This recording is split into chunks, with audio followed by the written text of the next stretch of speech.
What is up, guys? Dzeeff here, and today I wanted to talk about a few new cards from Duelists of the Abyss. Now, this is the all-water set that Konami is releasing in the OCG in just a few days here in like mid-November. We won't see these cards in the TCG though for a little while, probably like early 2022. So far, the cards have been pretty exciting. I talked about a bunch of Mako Tsunami cards a few weeks ago. Those ones looked pretty powerful. I liked them a lot. And then also we had some Marincess cards that I have yet to talk about, but those looked pretty good too. Today though, we're talking about a card that I never got a chance to talk about, and this was the very first Shark card. Shark is on the cover of this set, but so far we only have one of his cards revealed. But then also we're going to talk about another Mako Tsunami card. I guess they weren't done yet. There's a retrain of Kairu Shin, I think that's how you pronounce that, from way back in the day. In today's video, we are going to talk about two great water monsters, and I think the Mako Tsunami one might become a problem in the future. Let's talk about that in a few moments. First up though, I wanted to talk about the Shark card. So this one is called Nash Knight, or at least it like condenses down to Nash Knight. Now, as far as I could tell, Nash was like the alter ego for Shark in the anime. I apologize, I have not watched that series, but that's what the Wikipedia page said at least, and Wikipedia never lies. Anyway, this card is a rank 5 Water Aqua Xyz effect monster that takes any 2 level 5 monsters. So notably, this card is not restricted to only water monsters, even though it is part of the water set. It says you can only use this card name's 2 effect once per turn. The first effect though says it cannot be destroyed by battle if a number monster is on the field, and the second effect says during the main phase quick effect you can detach 2 materials from this card, take 1 number Xyz monster that has a number between 101 and 107 in its name from your extra deck and attach it to this card as material. Then you can attach 1 other face-up monster on the field to this card as material, and obviously that can take from both sides. So that is a non-targeting piece of removal for any face-up monster your opponent has. Theoretically, you could also attach your own face-up monster to this, but I think that you'll probably want to attach your opponent's monsters. In terms of which number monster you would play alongside this card, if you are only playing 1 alongside this card, I would assume you would try to play either 101 Silent Honor Arc, that card is pretty okay, or you'd play number 106 Giant Hand, that card is pretty good as well. If you want to play more number cards, I mean, go for it, but if you are only playing this card alongside 1 number monster, it's probably going to be one of those two. And I think as a generic rank 5 monster, this card is actually pretty insane. We've come a long way since Adrius and Tyrus back in Generation Force.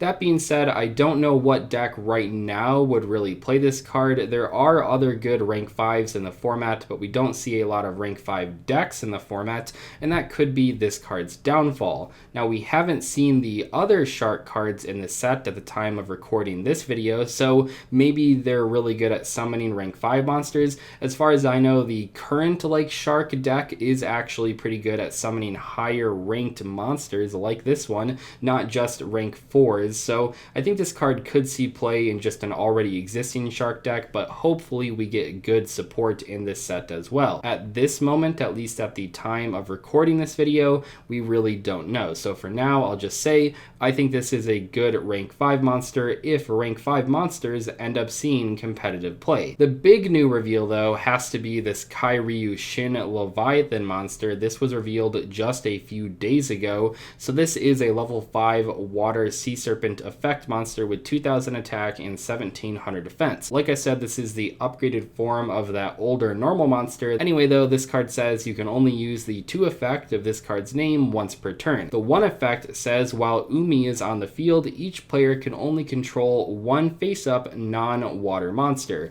If a player controls 2 or more face-up non-water monsters, that player sends those monsters to the graveyard until they control only 1. And yeah, that effect is basically there can be only 1, but it restricts your opponent to only summoning 1 non-water monster, and that is pretty darn toxic in my opinion. But let's take a look at the second effect real quick. During your main phase, you can add 1 Umi or 1 Kairu Shin spell or trap, or 1 Sea Stealth spell or trap from your deck to your hand. So not only is this card a very good floodgate when it's actually on the board and you have Umi face face up, but also once per turn you get to search your deck for basically anything. There's a lot of good stuff to add with this ability. The Sea Stealth cards are obviously pretty good, but just in case you don't know about the Kairu Shin cards that have been released, one of them searches Torrential Tribute and then protects your water monsters from a destruction effect, so that kind of combos pretty nicely. Then also you have a really crazy card that like pops opponent's monsters for every water monster you control, and then your opponent is locked out of those zones for one turn. Those two cards are actually pretty good. I'm not sure if you would play the Torrential Searcher, maybe you would play like one copy and one Torrential, but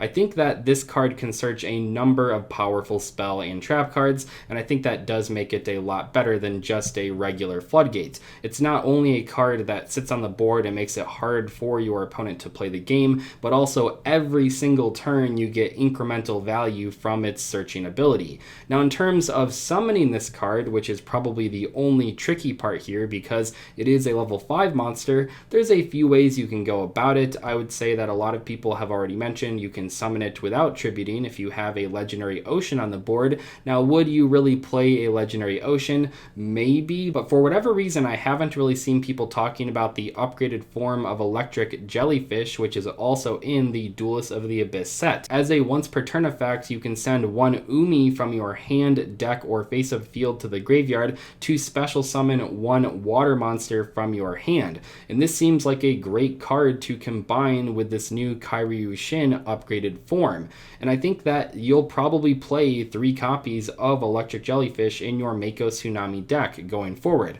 Maybe you already would have done that because the other effect is pretty good on that card as well, but now with this new Floodgate monster that's level 5, I think you will definitely play 3 copies of Electric Jellyfish. Keep in mind, both of these cards are searchable. You have Fish Sonar in Duelist of the Abyss, which can add a level 7 or lower water monster that mentions Umi from your deck to your hand, or a normal monster, but obviously we're talking about effect monsters here. So you actually have multiple ways to get to this combo. You just need Jellyfish in your hand with this Kairu Shin card, and that is actually a pretty strong opening board. The Jellyfish has a spell or a monster negation effect, and the other card restricts your opponent to only summoning one monster that's not a water monster. So I think that this new card is actually very good. It really ties the entire deck together. This is what the Mako Tsunami deck needed, and I think people will try it out. Now, will it be competitive? I don't know exactly, but so far, most of the Mako Tsunami cards in the Duelist of the Abyss set look pretty darn good, and we have a lot of water support from the past as well that works quite nicely with these newer cards. Anyway, let me know in the comment section below what you think about this new level 5 monster, as well as that new rank 5 monster we talked about at the beginning. Personally, I think both cards are quite good, but I'd love to hear what you guys have to say. I'll see you later. Thanks so much for watching. Goodbye.